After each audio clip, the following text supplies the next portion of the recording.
parents got divorced when I was 7. My dad was into huge drug addiction. I was abused when I was a child.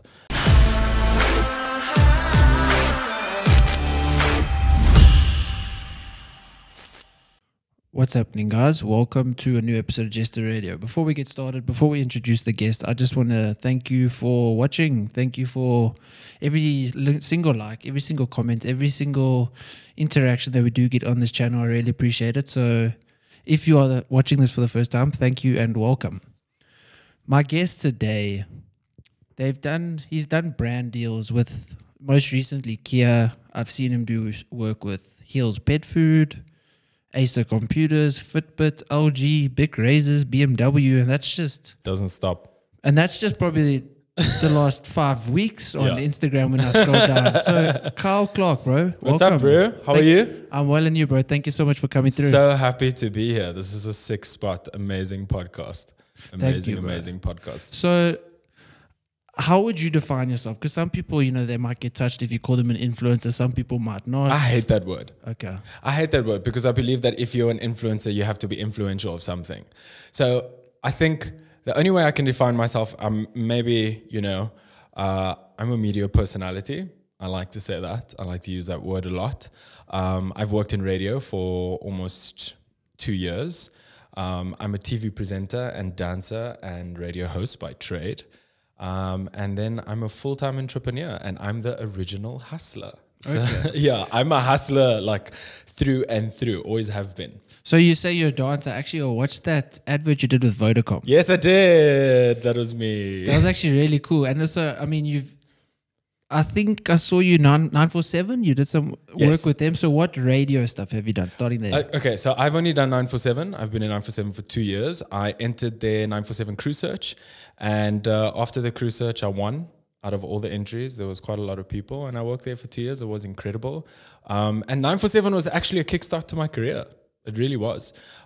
When I left 947, I didn't know what I was going to do. And then I ended up starting my social media agency after I left. So that was very incredible for me. I really, really enjoyed it. What did you do? Were you a presenter for 947? I was part of their crew. So I used to do like live crossings, almost like a field presenter. The person that would be on the ground as the person would be in radio. So we'd be able to cross over to like Anele or Greg and Lucky as an example, wherever we were. So you could technically say we were presenters of the show. You know, we were constantly the presenters that were on the ground more than anything else.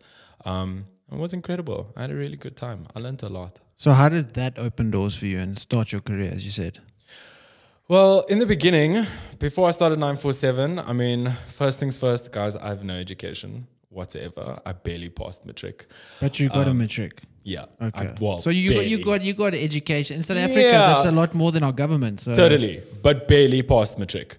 If I look at my life now, it's quite shocking. A lot of people actually don't think that I have just a matric or no tertiary education whatsoever. And how 947 sort of opened doors for me, it was pretty simple. I mean, I worked there for 2 years. We primarily worked in the digital department. So we did a lot of live crossings, looking at different brands, working with different brands. So for an example, like 947 Discovery Run, we would work directly with Discovery as an example. And I was able to work with the client. And because I worked in the digital team for 2 years, I started to see how they connected with their audience. And I fell in love with the way that they connected with the audience, whether it was on social, whether it was digital, whether it was using consumer messaging from their social platforms, and it would transfer itself over to the show. It was just remarkable. So when I left 947, I didn't know what the hell I was going to do, bro. So I literally just copy-pasted their digital strategy and I put it on my personal page. And my page started growing exponentially. And I was super, super surprised. And then I started a social media agency because I felt like I knew what I was doing when I walked out of 947. And 5 years later, the company is alive and thriving. Much bigger than I thought before. That's crazy. And it's nice because, I mean, we're obviously both in the similar business space. Yeah. And it's great. It's nice to see how, you know, everyone says like there's no quick fix or there's no, you know, real method of growing social media. Because I mean, I was watching an interview the other day with I think he's the CEO of Instagram right now. Yes. Or the head of whatever. So I know exactly what you're talking about. Yeah, he gives a lot of like live videos and instructions and stuff about their updates and stuff. Yeah, he even said there's no true trick to beating the algorithm. There's no true, way to truly have that growth. That, I mean, we see the celebrities be like, how did this guy get there? I know. And at the end of the day, it can be probably broken down into three things. And one of the biggest things, obviously, collaboration. Yeah. That is, I definitely think personally, number one is collaboration. 100% power in collaboration. Because you have an audience, I have an audience. We are now together. You post a story with, your followers. You tag me, I share it. We cross-platform and we get those people that can, go from my channel to your channel, find value in you, find value in me. And brands need to do that. Brands mustn't, like, even with competition. Yeah. The amount of, like, in terms of personal training, the amount of new clients I've got by interviewing other coaches. Really? By interviewing other online coaches. I was never scared, like, you know what, maybe I'm going to lose clients. I was like, if I do, big whoop. That's fine, but I could win some of their clients over. And it worked. So I think brands need to also work with competition. I mean, silly example, not really competition, but like Off-White and Nike. That makes a lot of sense. They're obviously not really in competition because Nike's more activewear and 100%. Off-White's street fashion. Yeah. But that collaboration does work. And there might have been people that were going to buy Off-White, but then decided, okay, let me go for something cheaper. That's still fashionable, Nike. But obviously the collaboration brings them both so much more value. It's so weird, dude, because overseas the brands collaborate so much, but here in South Africa they don't. Like the brands collaborate to a point where they actually make fun of each other. They do TV commercials. Like, for an example, Samsung will do a TV commercial and make fun of Apple. Do you know what I mean? Yeah. And Huawei will do a TV commercial and make fun of, gosh, what's another cell phone brand out there? Motorola. It's so competitive, but they also find a way to completely balance off of each other all the time. And I also feel like a lot of, like, I agree, collaboration is extreme power, but I also feel like a lot of the times, sometimes, especially in our country, there's a lot of creators out there that don't really know the balance. I don't know if you find that. Some people just want to collaborate a little bit too much that they forget about their authentic page and what they're trying to push at the end of the day. So I see a lot of creators out there that are just continuously talking about brands, and I'm always like, okay, that's great, amazing, bro, but what about you? That is something that in the fitness industry, especially, most of my audience obviously have come from there. It's everybody, the moment they do one competition, I need a supplement sponsor, I need a clothing sponsor, I need this and that. And then you actually lose value in who you are. Mm-hmm. And you've done a lot of collaborations with brands. How do you find that balance? How have you kind of, navigated that space? I'm very picky, Jesse. I don't entirely like collecting or connecting with brands that I don't personally enjoy. If I don't enjoy the brand, I won't put it on my page because then it's not authentic. For an example, I just started fitness. USN has just recently reached out to me. They want to work with me. I'm not a fitness guru. I'm not a trainer. I've been working out for like maybe 3-4 months, but my page always shows that authentic realness of what it takes and that grit to get to where you want to be. So, I mean, for me, it's just really about what's personal to me. All the brands that I've worked out or worked with are brands that I personally really enjoy. You know what I mean? And unfortunately, a lot of the creators, and I find this a lot, especially because I work in a marketing agency and I source creators all the time. So I find a lot of creators just want to connect to brands just for the sake of either something for free or for the money that they're going to get paid. It's not like, hey, Volvo is approaching me. Is Volvo the place where I want to go? So purely my page, I started off with BMW. That was my first car sponsorship I ever got. From BMW, I moved to Mini Cooper. From Mini Cooper, I moved to Ford. From Ford, I moved to Toyota. From Toyota, I'm now with Kia. So I've been with 5 different brands. But the reason why I've been with 5 different brands is because I started realizing that my audience's income bracket was so different to being a BMW. Yes, I'm a BMW guy. Yes, I can afford it. That's incredible. But who is my audience? Who am I talking to? I'm talking to kids between 18 and 24. I'm talking to people who want to relate to me in that aspect, want to start a business or whatever the case may be. So that's how my content sort of relates, and I've started finding enjoyment in a lot of brands that I enjoy. So yeah, BMW is beautiful and I'll probably look aesthetically pleasing in the brand. It's amazing. But does it bring me fulfillment? Does it bring my audience fulfillment? I always also it's weird because not a lot of creators do this, but I also always put my audience first. I always think about them. I don't really think about myself all the time. I'm like, what would relate to you guys? How would you guys understand this? You know, because that transcends. Yeah, and it's going to help you grow the following, because the moment you actually care about your followers, at the moment they can see that people first time coming on your page, they can see, okay, well, he actually cares. He's giving value back. Exactly. It's not just, I mean, I might shoot myself in the foot, but Please don't. I also worked with Ford. Okay. And, they gave me a Mustang. They gave me the Wild Trek. They gave me a Raptor.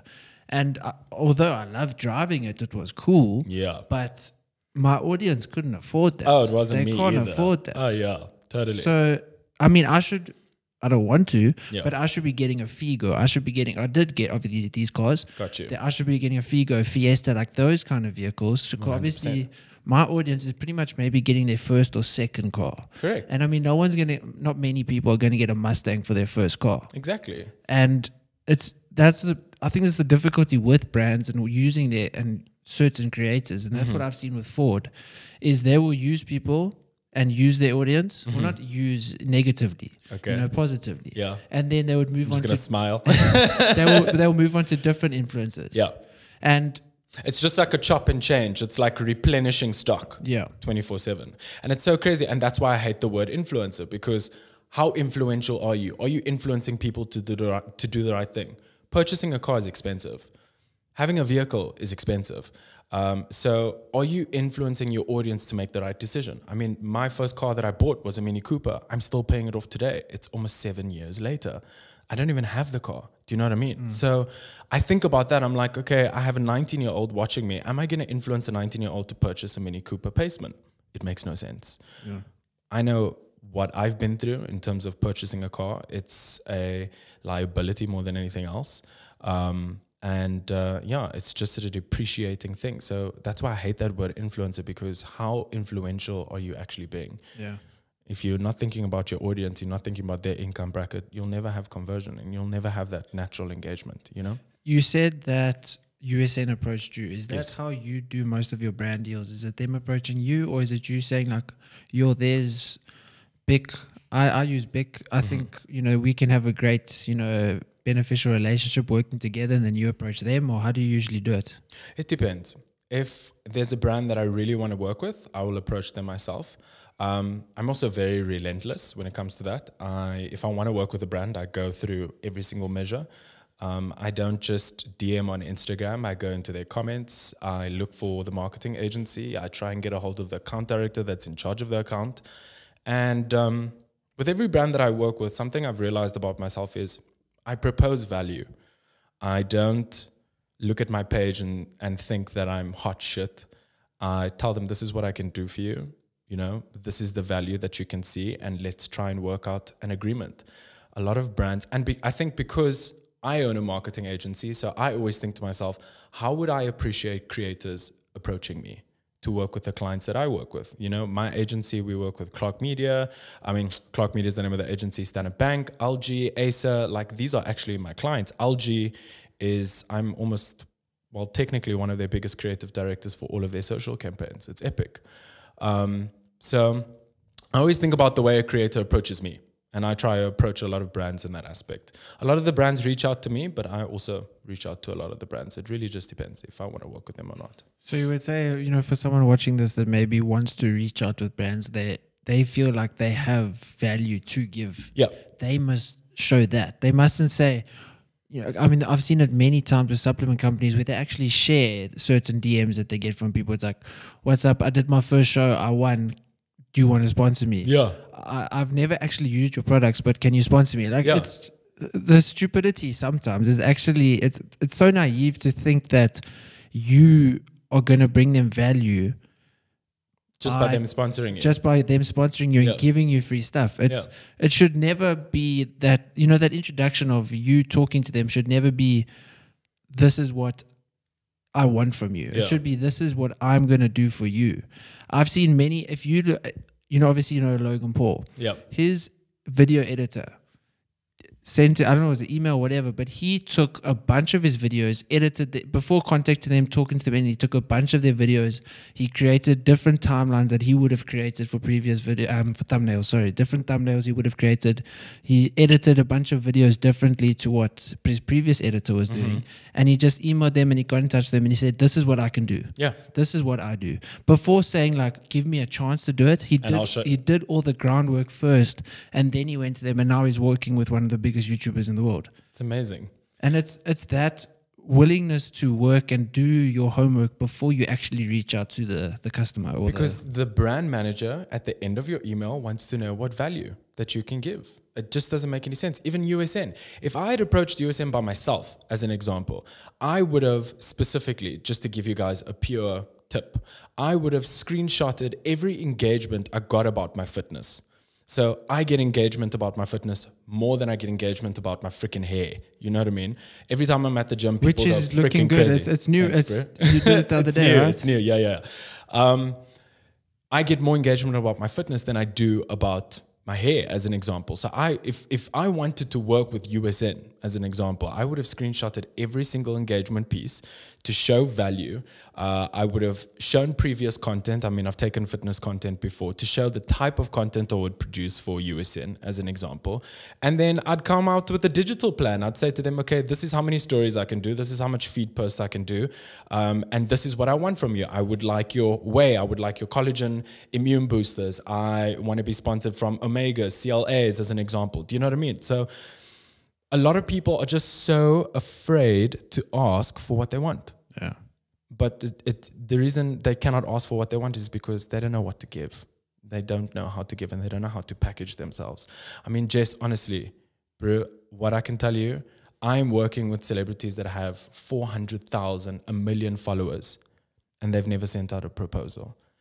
They don't know how to even package themselves. Some of them don't even have a rate card. Some of them don't even know what a digital plan is. Some of them don't even know how to stick to a brief.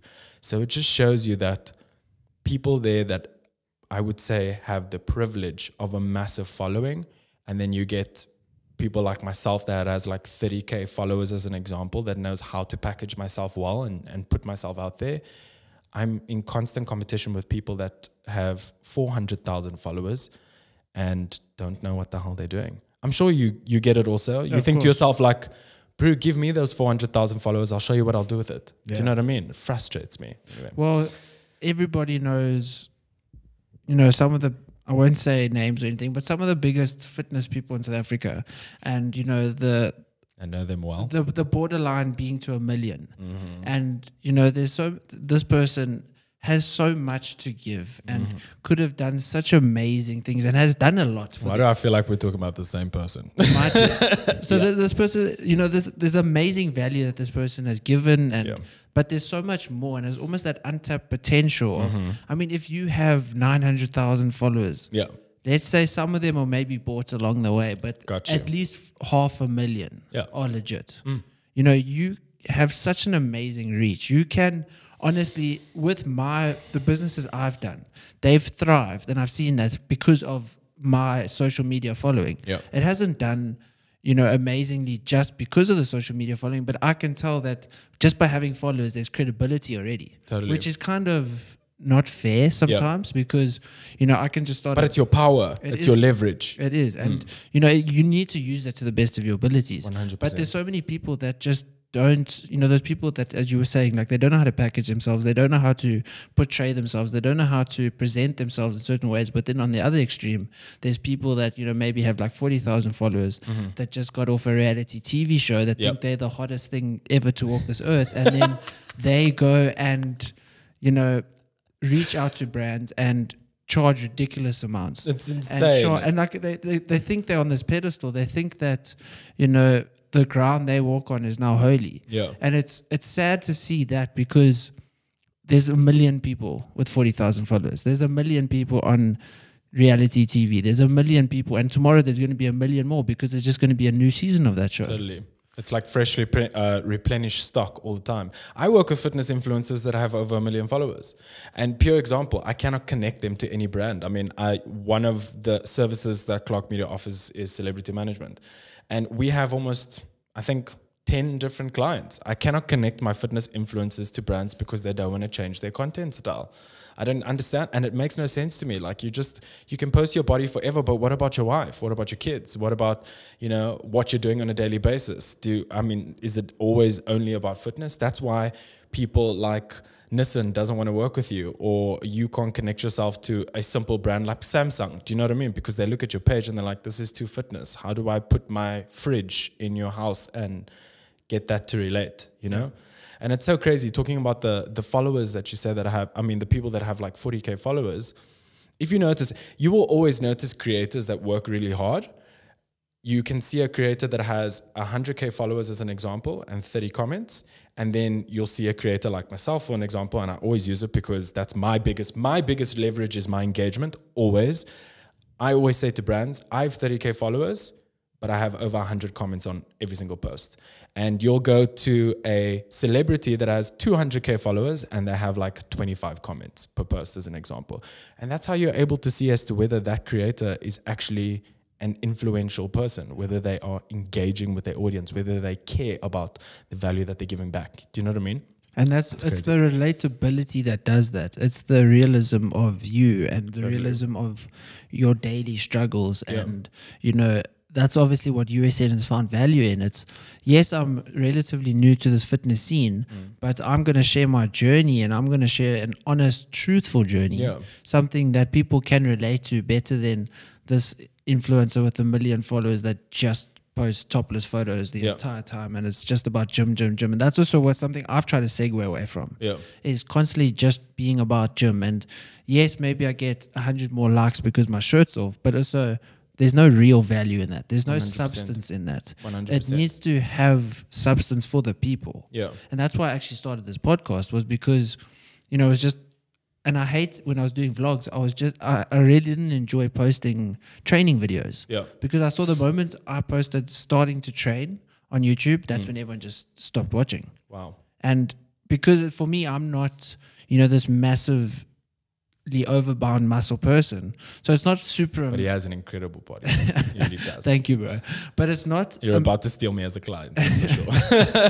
Yes, but nobody watches me and thinks like, this is incredible. Like, you don't watch me the same way you watch these, fit like Bradley Martin on YouTube. Like, that guy's got dope arms. Yeah. Like, you look at me and be like, okay, well, I could actually probably get there if I really had to work hard. For sure. So maybe that's why I try to stop and try to focus on, something that people relate to more is fitness while having a family, 100%. while trying to be happy, while, managing food cravings, while building businesses, while, maybe looking at doing boxing as well, not just being single-mindedly bodybuilding.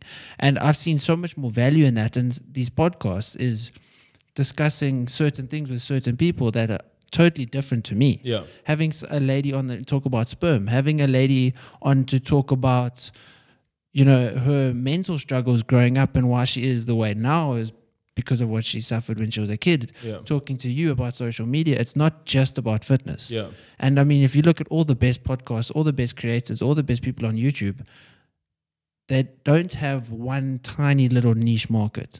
They've got a broad spectrum, a broad audience of things that everyone can pretty much relate to. Yeah, for sure. And at the same time, that's the reason why I reached out to you in the beginning. I didn't reach out to you because you had an incredible body. Yes, your body is remarkable, but there were things on your page that I noticed that I related to. Like, you started talking about cheating and craving and things that not a lot of fitness people talk out. Like, they are not willing to be that real with it. And I'm just like, yo, Jesse, I know there's no secret, bro. I understand that there's no secret, but be realistic with me. Do you know what I mean? And I think, well, kudos to you because you're able to be that authentic, but I don't reach out to anyone, actually. I don't reach out to anyone for advice if that person is not as authentic and as real. Do you know what I mean? Yeah. When I reached out to you, I was super blunt. I was just like, yo, Jess, I need help. Here's a piece of advice or some information that I need some help on, as an example. And that just shows you guys, like, if you're willing to be authentic on social media, you will naturally just, it's not, yes, the numbers are incredible. the numbers would be amazing. I don't think I've grown in following in the past 6 months, and it's probably the most frustrating thing. But my quality of content has gone from here to like here. Especially that video you posted today, bro. That Kia video was bro. cool. Thanks, bro. My quality of content has really gone all the way to the top, and I haven't grown in 6 months at all. Do you know? I've stayed at the same number 24/7, and that's very frustrating for me. But it's not just about numbers, and I have to continuously remind myself that. I have to continuously remind myself every day that I'm not doing this for the numbers. I'm doing this for the DM from a random follower that is telling me that they're struggling with their mental health, or that they are struggling to wake up and go to the gym, or they are struggling to start their business. That's who I'm doing it for, and I have to always remind myself of that, because I'm sure you understand the numbers can fuck you up a little bit. Yeah, big time. Yeah. You see, yes, I gained 300 followers this week. But now 305 unfollowed me. What's going on? Yeah, that literally happened to me 2 weeks ago. I gained 500 followers and then 512 unfollowed me. I was like, so wait, so did I gain followers or did I lose followers? Like, what is, you know? And I've had to make a pact to myself. Like, I actually don't check my insights any longer until a brand asks me. Like, I won't go to the YouTube dashboard. I don't go to the Instagram view professional. I don't go there. I refuse, because mentally it can fuck you up. It will make you stop creating. And I enjoy creating. I enjoy doing this stuff. I can see you do too. Do you know what I mean? It's not about the numbers, but that kind of stuff. Like if you're continuously looking at it like mentally, it's a fuck up, bro. It can honestly mess with your head. It really can. In terms of, mental sanity and, not allowing things to affect you on social media, how have you gone through struggles in terms of,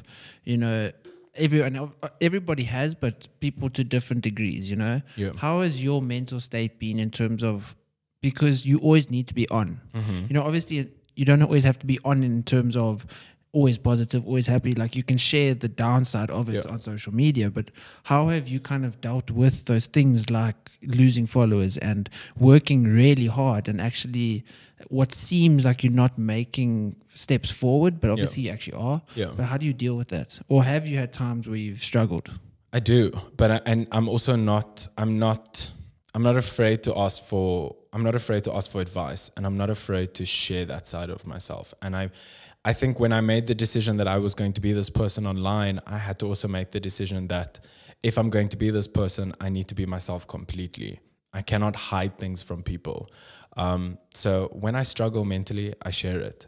And I get a lot of positive feedback. I mean, last week, myself and my boyfriend, we went live and we were bullied completely by like 7 different people telling us we're ugly, homophobic people. On live? On live.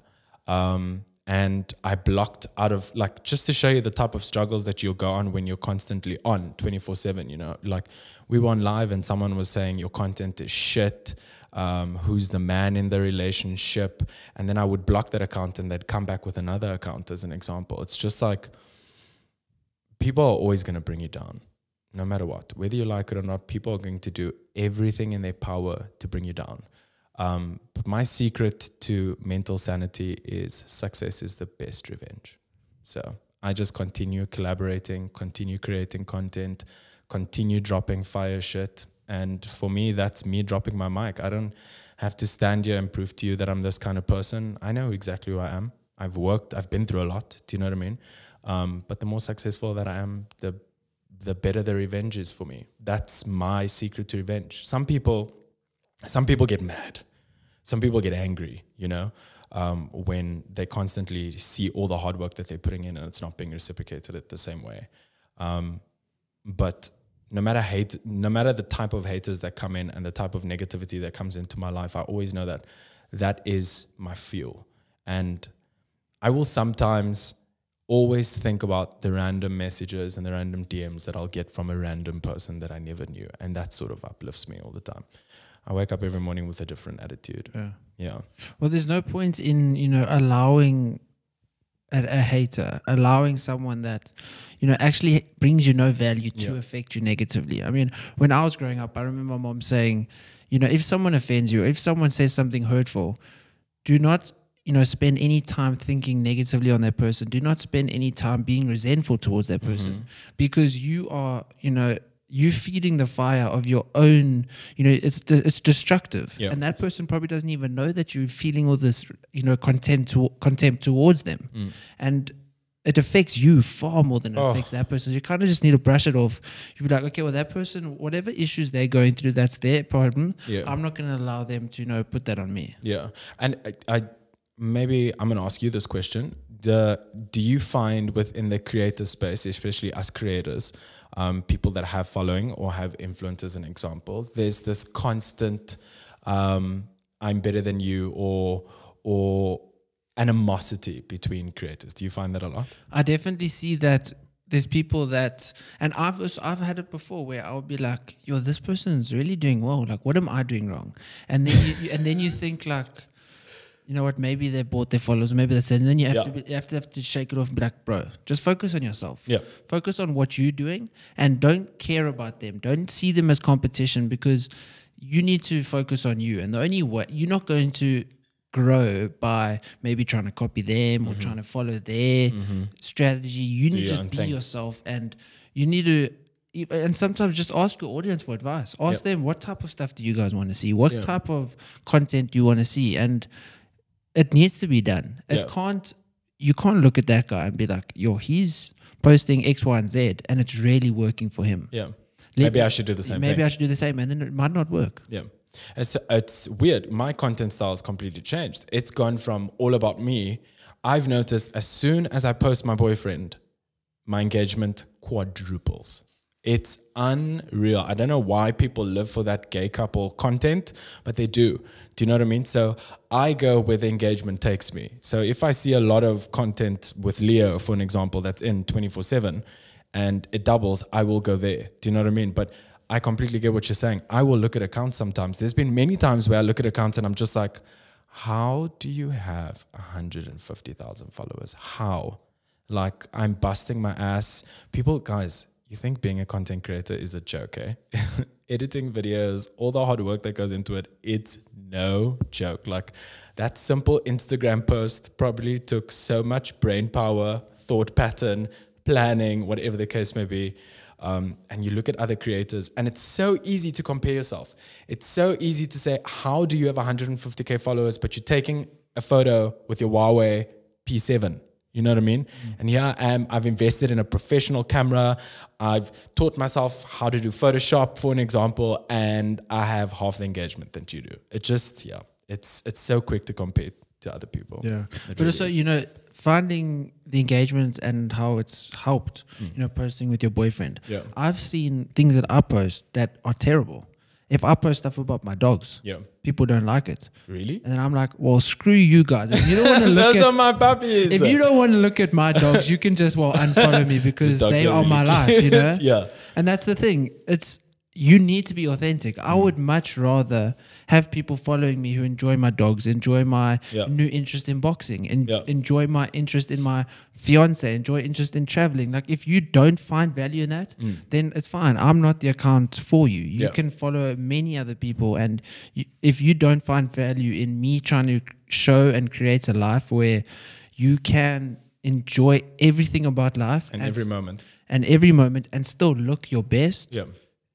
That's what I want to do. And I want to try and show that you can build businesses. You can enjoy different aspects of sport, different types and styles of training. You can have fun. You can still go out while still looking good. It doesn't have to be so rigid. Exactly. And that's what I truly hate about the fitness industry is I know so much of what is portrayed on social media is so different to what it is. It's on social media and fitness, it's a no excuse zone. And that is so, like, mentally, it's such a fuck up, because people look at people that are taking care of themselves or have incredible bodies, and they think that you're the type of person that never cheats, doesn't eat a pizza, knows nothing about Pepsi, hates ice cream. Like, you know what I mean? Yeah. It almost, your page looks like there's no excuses. You're Monday to Sunday, 24/7, gym, fitness, and that's just the stereotype of the fitness industry out there. It's really bad. It is really, really, really bad. But that's why people like Steve Cook, people like, these people that used to compete and now have made lifestyles of Out of fitness. And the people that have way more followers. They're the people that actually are so more, social media successful is because they travel with their partners. They go and do certain things. They make sure that they hike as well. And it's not like, oh no, I'm going to lose my gains if I go for a hike. The amount of times I've seen in the fitness industry, and also in the fitness industry, because obviously being in the fitness industry and being there probably for about 7 years, I've seen how people are on social media and then behind closed doors, and how they preach one thing and then do another. And it's very, very hypocritical, preaching health but taking copious amounts of steroids. Yes, you need to take steroids if you want to be the best bodybuilder in the world, but don't preach health. That's like me saying yin and yang. Yeah, exactly. It's like a boxer preaching health, but then still smoking. I know that makes no sense to me. And I've seen a lot of fitness influencers outside the gym. I mean, I train at Move. Very nice gym. Yeah, incredible place. And I see a lot of fitness influencers that are smoking outside the gym, doing things that I would have never thought that I would see on their pages. And then I go on their Instagram pages and it's all just like oats brew, whey, water. Like, I'm just like, okay, then what about the NG? What about the guai in your mouth? Like, that doesn't make any sense to me. Do you know what I mean? So the fitness industry is so hypocritical. It's insane. That's why I think I also connected with you, because I was just like, okay, this guy's willing to be so freaking real, where you are teaching me how to, well, what I've watched is you are showcasing that it's a lifestyle. I can do all of this stuff. I can create content. I can live my life. I can travel. I can have the slice of carrot cake if I want. If I want the extra long chili cheese from Burger King, have it, bro. You're not going to die. Do you know what I mean? But you make it seem like it's something that is attainable, something that you can just be consistent in 24/7 without constantly thinking that if you have one chip, your whole week is smashed. And I used to be like that. If I cheated once, I wouldn't train for a whole week. I would be so down on myself for 7 days afterwards, not because of what was going on mentally, but because of what I saw on social media from other influencers and from other fitness people. They made it seem like if you cheat once, you're a shit and you're terrible and you shouldn't. You shouldn't pick up that cake. You shouldn't have that Burger King. Yeah. And that's also, I have had so many days where it's usually 3 or 4 days, and then I kind of pick myself up again where I will cheat once. Obviously, it depends. Close to maybe a bodybuilding show, I wouldn't do this. Or close to maybe December. But if I'm like, let's say off season where I'm relatively a lot more flexible with my diet, and I have like one bad day, the next day will be a bad day. The next day will be a bad day. The next day will be a bad day. Then I kind of wake up and be like, Jesse, you've had fun. You've eaten, 4 or 5 takeaways for the last 5 days. That's fine. But now you need to go back to work, or now you need to make certain changes. Because you allowed yourself to live that way, you need to make certain changes to be better. Do you find that dark space that you go through for like 1 day, 2 days, 3 days, do you find it to be like way darker than you ever thought it would be? It's hectic, right?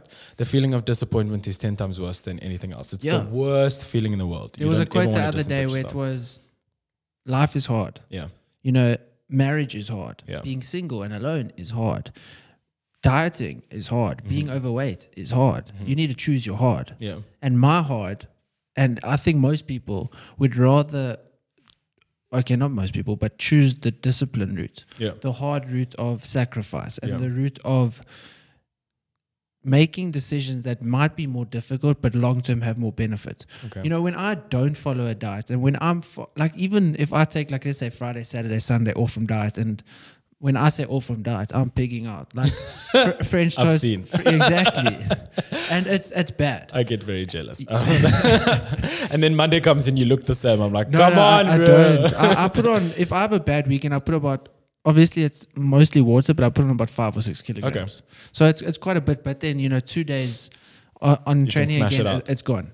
So fortunately, my metabolism, I am pretty blessed with a good metabolism. But also, there's 2 sides to a coin. I also put on weight very quickly. Wow. So I can lose weight very quickly, but I put on weight very quickly. Me too. And it's a lot of water, and it's in my face. Yeah. I hate it. If I have a bad day, I wake up the next day and my face is swollen, and I'm just unhappy. Yes, maybe I felt a little bit of happiness while I ate the food. Yeah. But then, you know, my hard was, your dieting is hard. Let me rather cheat. I cheated. The next day, I didn't feel motivated. I felt unhealthy. That was my hard. Yeah. And looking back, and I think most people, you've probably seen this for yourself as well, where like your dieting is hard. Let me just have a burger. You have a burger. Then you're like, it was not worth it. Yeah. This was not worth it. It was not worth it at all. It goes back to that quote where you're saying life is hard. Pick a struggle. Yeah. And pick a struggle and then make sure that struggle is consistent. I'm in a space now where cheating for me is a beautiful thing. And I've had to learn how to change my mindset to what cheating was. You know what I mean? I work myself up to a cheat. For me, I'm starting to use cheat meals as a reward. So if I'm starting at 74 and I have a goal to hit 72 by Friday, as an example, that's my reward on a Sunday. You know, I got there, but then Monday comes and I have to still pick myself up again. So it's really just about changing your mindset towards what cheating is, you know, because you have one burger, but it spirals out of control mentally, not physically. It spirals out of control mentally. You go from having the burger to be like, oh, that was lekker. And then 5 minutes later, you're like, oh, shit. And then 10 minutes later, you're like, okay, I feel sluggish. And also it moves into other aspects of life. Yeah. I'll find the more unhealthy I am, the less motivated I am just to do any sort of exercise. Totally. The less motivated I'll be to take my dogs for a walk. The less motivated I'll be to sit behind the computer and work. Yeah. The less motivated I'll be to get off the couch and go do something. Yeah. 5 categories suffer in your life. Yeah. Like mental, your lifestyle, your relationships, your partnerships. Like there are so many things that just take a complete backseat. It's so weird. So many things take a complete backseat just by you cheating on yourself. Yeah. It's crazy. And it's also, often I'll cheat and then you think, yo, I wish I could go back and not cheat. You're right? And also I'll be like, okay, next time I'm going to know. I'm going to learn from this. I'm going to learn from this. And you then I don't. don't learn from You it. don't But that's what being human is. It's Exactly. constantly just making mistakes and trying to find, you know, little tweaks that you can make to be better. Yeah. And I mean, food is the most difficult thing. I mean, there was a study, I can't tell you the exact numbers, but people said it was more difficult to give up food than it was to give up smoking. Really? Yeah. It was more difficult to give up an addiction of of eating unhealthy food. It was more difficult to, you know, sacrifice and not have certain foods than give up smoking. People would rather give up smoking than food. Okay, I'm probably that 1%. I smoked for many years. It was much easier for me to give up smoking much easier for me to give up food than it is for smoking. Okay. Smoking was freaking difficult for me. I think it was, I don't know what the stats were. Actually, I want to look at it. So Yeah. maybe I'll put them up here. But maybe I'm wrong. But I can understand. Certain. I mean, I can understand. I can get it. The addiction of smoking or anything that is narcotic or anything that doesn't serve you is very difficult for you to put down and walk away because it's, you see, like weed or cigarettes or food, it's actually all the same thing. Yes, it's different compounds, but it's actually the same thing. It's all about having, like, as a cigarette, if you want to stop smoking, just one cigarette will take you back to your addiction. Same thing with food. You know what I mean? Just one burger will send you 5 weeks back or a whole week back. It's literally exactly the same mindset. So that's sort of how I see it. What got you into being more healthy and, you know, going into this fitness space? This sounds really egotistical, but I'm tired of people having things that I know I deserve. I'm over it. I don't think it's egotistical. Okay. I think it's seeing like, I am deserving of something. Oh, yeah. And also it's not egotistical because you're working for it. Yeah. It's not like, oh, I deserve an amazing body. Yeah. It's unfair that person has it. It's, I deserve an amazing body. I deserve things. I deserve to feel better about myself. Let me make a certain change in my life to achieve that goal. So it's having self-worth and enough self-belief to do something and to make a change. The biggest thing that I hate is I hate living with regret, Jesse. If I think to myself in 10 years from now and I haven't achieved the body that I wanted or I haven't I've always wanted to enter Survivor and I want to win. I've always wanted to do the Ironman Challenge as an example. I've wanted to do a triathlon. I've wanted to do Tropical Islands of Treasure. My biggest goal is to be on the cover of Men's Health, Sports Illustrated. If I don't have that by the time I'm dead, I don't want to live in that regret. So I think the power of saying that, I mean, I work in social media. I see a lot of people that are exactly the same as me, and they have everything that I've ever wanted, but it's because they go to work at a different pace to myself. They are willing to scrap their excuses and just go to work. So I've had to learn that if that's the goal that I want, I need to do exactly the same thing. It's not essentially just about, having a Monday to Sunday, no excuse type of zone. It's more just about making a decision of what you're worth and what you want. And there's a gray area between these two things. Like, yes, you are worth a lot, but what you want is pretty far. So how much work are you willing to put in to get there? And it's a shitload of work. I've probably worked the most in the past 12 months that I've ever worked in my entire life. And I still don't even feel like I've even started. Is that it worked on your body in terms of training and diet? Training, health, mentally. I come from a single parent home. My parents got divorced when I was 7. My dad was into huge drug addiction. I was abused when I was a child. And I've been through a lot, dude. I've been self-independent since I was a kid. I started working when I was 16. I barely passed matric. I only learned how to pay tax about a year ago, in my business, just to show you how young I am mentally and how I never had a lot of direction. I didn't even know that I needed to pay myself a salary until 2018, from my business account to my personal account. Do you know what I mean? So I don't come from privilege. I've had to be my own parent for many years. So, here it's just constantly learning, and I've had to sort of make a decision to throw myself into the deep end 24/7, because otherwise everyone, and I'm sure you see in it, I see so many people with privilege, for an example, that just have all of these exorbitant opportunities and they are not willing to act on it, but they complain about their current circumstances. Makes no sense to me. You broke, but your parents are willing to send you to UCT. Your parents are willing to pay for your PhD or your MBA, but you broke. It doesn't, something's got to give, You mentioned that you saw a bunch of people with something that you wanted. Mm-hmm. Actually, I want to know, because I've often seen on the radio where they talk about do looks matter? Yeah. And I want to ask you your opinion. So, and I'll tell you my opinion. So, and everyone says no, looks shouldn't matter.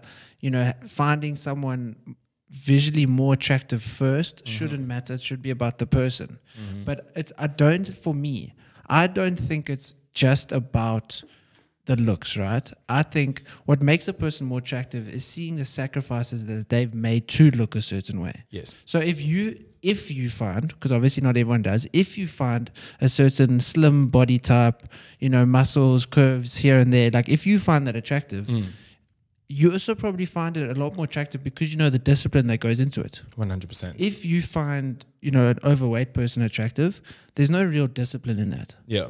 But what I find attractive takes discipline. What I find attractive, and that's what makes it more attractive to me. Yeah. Is because of the sacrifices that it's not easy.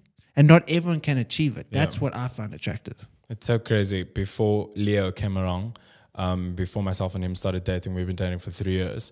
All of my previous ex-boyfriends, if you're watching this, I'm sorry, they were not the greatest lookers, They really weren't. I've never been into looks, actually.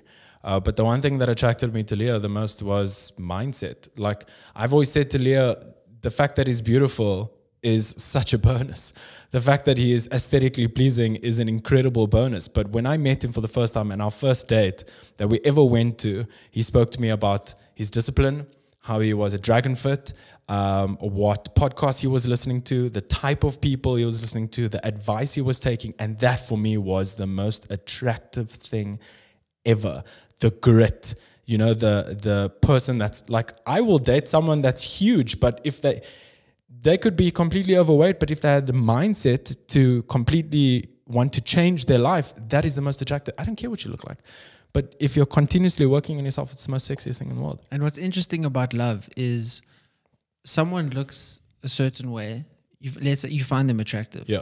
The more you know them, the more you get to know them, the more attractive they become. Totally. And it's so interesting how you'll look at someone let's say before you started dating, you're like, okay, well, they're pretty. Yeah. They look nice. Yeah. And then you get to know them, you start dating them, and you really get to know them. And that kind of also shows the story of it's not really about looks. Yeah. Because the more you know the person's values, the more that you know the person's story, the more attractive they become. Yeah. So we're not maybe only attracted visually because our vision of the person changes because of the backstory we have of them. So our minds can control what we see, or maybe it's a horror, whatever it is. It's something that's controlling what we see. Yeah. Because when we know them on a deeper level, they're more attractive to us. Got you. So what is it that is changing? Like it, because I'll be, like my fiance, the more now that I know her so much more, her face is more pretty to me. Yeah. But it's the same face. Yeah. Like it doesn't. That you met in the beginning. Yes. Yeah. How does it work? It's so weird. It's well, I mean, I think it's also a double-edged sword with a lot of people, because a lot of people also portray that perfection outside and that they are disciplined, and then when you get to know them, they're really not. I've seen some relationships like that where some people are like, wow, this guy was so disciplined and he's incredible and he's always working on himself, and then my friend got to know him, and 6 months down the line, he doesn't actually work on himself. It is all just a shit show. Like, I think also, I mean, when you meet someone, you're going to put on your best face. Yes, you have to. You're going to try and impress. Yeah. And then when people get to know you, they might just see that was kind of just a show, an act. Like even Leo says it all the time. He cannot believe how much work has actually gone into my life. You know what I mean? In the beginning, he was attracted to my mindset and my willing to change all the time. But as he got to know me, he started to see how much work I actually put into my life and how much, like, I don't watch TV. I think I watch Survivor once a week and RuPaul's Drag Race on a Saturday. Like, that's it. The only time you'll ever find me in front of the TV. Otherwise, I'm up 5 o'clock every morning and I'm in bed by midnight every single day. And that's not Monday to Friday. It's Monday to Sunday. You know what I mean? I don't believe in extramural activities. I believe in growth 24/7. So he got to know me in our relationship 10 times more than what I think he thought in the beginning. He thought it was just like, oh, this guy's on radio, he's on TV, he's in commercials, it's beautiful, he's probably worked really hard. And then when he got to know me, I think he fell in love with me even more because he saw how much work it goes into it. It's crazy. What do you do to relax? Or do you find relaxing in creation of content, or how do you, what do you do? Like hobbies? Do you have hobbies? I do. I hike every week, once a week. I meditate a lot. What's your form of meditation? What do you do? I have this, it's normally, I like to do a night routine. So I like to do wind downs. I don't really meditate during the day, but I prefer wind downs because I always believe you have to switch off before you go to bed. And I struggle with insomnia a lot. I'm a creative, so my brain runs at 1,000,000 miles per hour. I come up with ideas at 3 o'clock in the morning. I get woken up by my ideas. Like the videos that you see, I get woken up by them. So I find a space to wind down. That's my form of meditation. And I read a lot. That's my time to switch off. I also do this one thing that has really changed my life in the past 3 months, actually, and I started doing it 3 months ago. I leave my phone at home and I take a walk for 45 minutes every day. It's incredible. And I don't like going out for coffees with people. I don't enjoy it. I don't like going out for lunches. If you ask any of my friends if they want to see me, it's always they'll bring a to-go coffee with me. We'll both leave our phones at home and we'll take a walk. 45 minutes. They always join me on my walks. I learned that from a very good friend of mine, and it's incredible. Time is short, life is short at the end of the day. So find something productive to do instead of sitting there and gossiping. Yeah. Gossip while you're walking. Well, I mean, I've found the best conversations I've had with my parents is when I will go to their house with my dogs and we'll all go for a walk with the dogs. Incredible. And it's just a different, it's interesting how being slightly active, steady state, your heart rate slightly elevated, not super elevated, you just have this flow of conversation. It's so much more conversational. And you talk about things that after the walk, I actually be like, yo, that's quite a cool conversation that we just had. Whereas if I was sitting having coffee at the restaurant or whatever, it might not have happened. Yeah, I mean, it's connected myself and Leo so much in our relationship because we don't have the time. Leo's doing his MBA in digital business at the moment. So, I mean, last week he did an exam for 27 hours. Do you know what I mean? We don't see each other whatsoever. And he works a full-time job. And he's a content creator himself. And myself, I'm running 2 businesses at exactly the same time with my own page. So we don't get a lot of time to see each other. So that 45-minute walk every single day is really life-changing. I even took a walk with my mom yesterday for the first time in 3 months. You know, we do see each other a lot. My mom works in my company. And yesterday when I walked away from that walk, I was like, wow, that was a great conversation. We weren't distracted. We were just walking, talking about life, you know, and we were able to connect on waves that I don't think we were ever able to connect before. It was incredible. Really, really is. You going forward, what brand do you truly think is like the brand that was made for you, that you would love to just collaborate with, that you would love to put your twist on, you know, marketing this brand? Like, is Samsung. Samsung. I feel like they've got it, but they haven't got it yet. I feel like they've hit the mark, but they haven't hit the mark yet. Like they are just, I mean, Apple has just grown so much loyalty, and like Apple can be a shit device and Samsung will come out with a 10 times better device, but Apple will still sell out of Samsung regardless. Whether we like it or not, that's just the truth, you know? So yeah, I would love to work with Samsung now. Very, very superficial thought. I'm driving here on the way there, actually comparing Samsung and Apple. So they were talking on the radio, and I was listening. And you see why I want to work for Samsung? And they were saying, what don't you find attractive, or what's a turn off for you with someone else? And some person was like, if they don't like cheese, that's a turn off, or if they have an Android. That was it. Oh I promise gosh. you. So well, it's not a turn off. It's not like it's do or die, you know? If I see a person with an Android, it's not the fact that maybe Android is cheaper or any of that. It's this person, I don't think, finds as much value in what an Apple product can do. Exactly. Because it's just a turn off in terms of that person doesn't actually use their device to its full potential. And that person doesn't, like, it's not really like, oh, that person likes the cheaper product. It's just a novelty thing. Yeah, it is, and it's a brand, like it's an icon. It's a lifestyle that Apple has created. And it's not like, oh, if I ever see a person with an Android, I'm gonna find them unattractive. But it's just that person obviously maybe doesn't take their social media seriously, or that person 100%. Doesn't take their content creation as seriously, because 100%. With Apple devices, your content creation is going to be better. Fire. And it's so crazy. Like, if you look at the celebrities that's connected to Samsung, it's unreal. You've got like Zozibeni, you've got Bonang, you've got Maps as an example, you've got Lesizwe, you know, all of probably the most followed people in Africa at the moment, you know.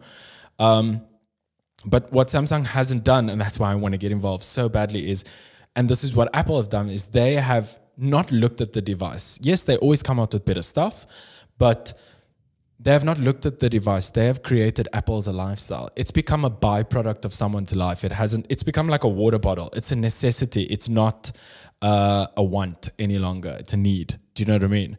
And that's where Samsung has missed their marks. I would love to help them make Samsung become a lifestyle, and I don't feel like they've done that yet. I think it's also, what's interesting is kind of what I was saying is, like, if I look at people that have Samsungs, they're the people that don't really care about technology. Obviously, there are a lot of people with Samsungs and Androids that do love technology, sure. But if I look at any older person that I know that doesn't really care about a phone, they just use a phone because they need a phone, it's most likely going to be an Android. If I look at young people that, you know, they just, maybe their job doesn't revolve around the phone, but the people that jobs revolve around phones, the people that, you know, hustle online on their phones, it's most usually an Apple device. Android users are also very cultish, like. But so is Apple.